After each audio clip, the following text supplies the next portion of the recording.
Hello and welcome back to my channel. My name is David Novak. I have been reading China Between Empires by Mark Edward Lewis. This is the second volume in the Harvard series of Imperial China. Mark Edwards also wrote the first.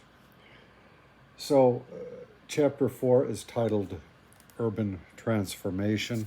The previous book included a poem which I quoted in a video. I think it's in my weekend reading report that I did, although I'm not sure exactly where I fit it in, so you would just have to hunt for it. But chapter 4, Urban Transformation, actually quotes a large number of poems whereby he traces the development of city life. And I just thought that I would read a little bit from that. The poem he quotes, he does not quote in full. And then he goes on and quotes more poetry, but I'm not going to be exhaustive in telling you what he has to say. The major Han writings about cities were court-based rhapsodies praising the capital.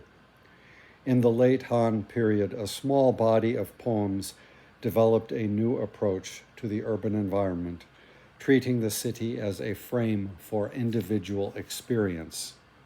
These lyrics differed from Han rhapsodies in that cities, even capitals, were viewed in bits and pieces, a household here, a street scene there, or the spectacle of rural life just beyond the city gate.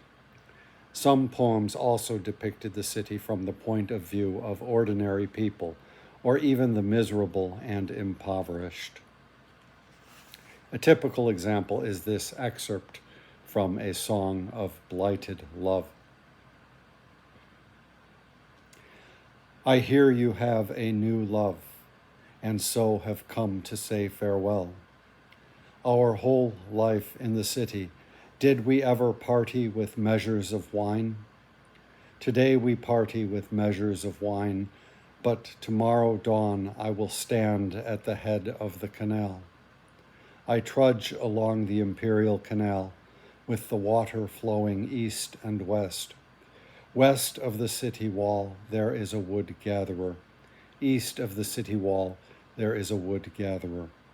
They both urge me on, but without a family, for whom can one be proud?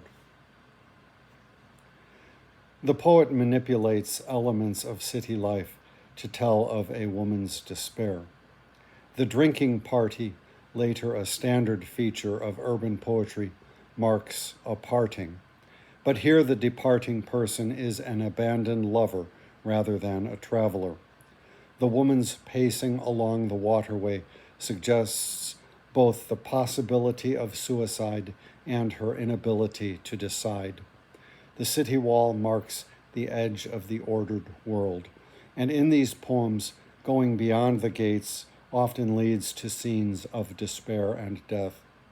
The fuel gatherers are the poorest denizens of the outer reaches of the human world, but with families, even they are happier than the abandoned woman.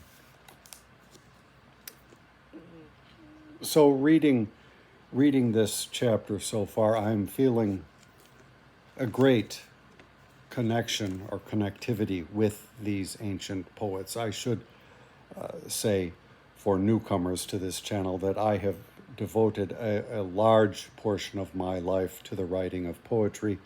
That phase is over with now. But I don't think I've ever felt such a connection with ancient writers of poetry as in these descriptions, the whole function or functionality of poetry in the place of the developing cities.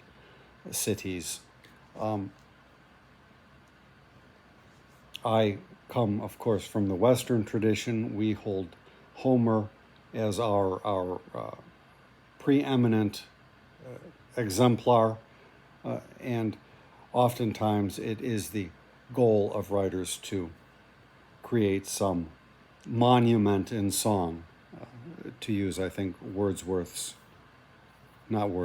Longfellow's description. And I, in fact, did follow that gambit, but it remains for me always the smaller poets, or the poets who wrote smaller works. They are not smaller in any regard, that I feel the most connection with. The writing of a big poem is an epic folly, but this is really helping me to locate this activity in which I have taken part for so long within the broader human tapestry.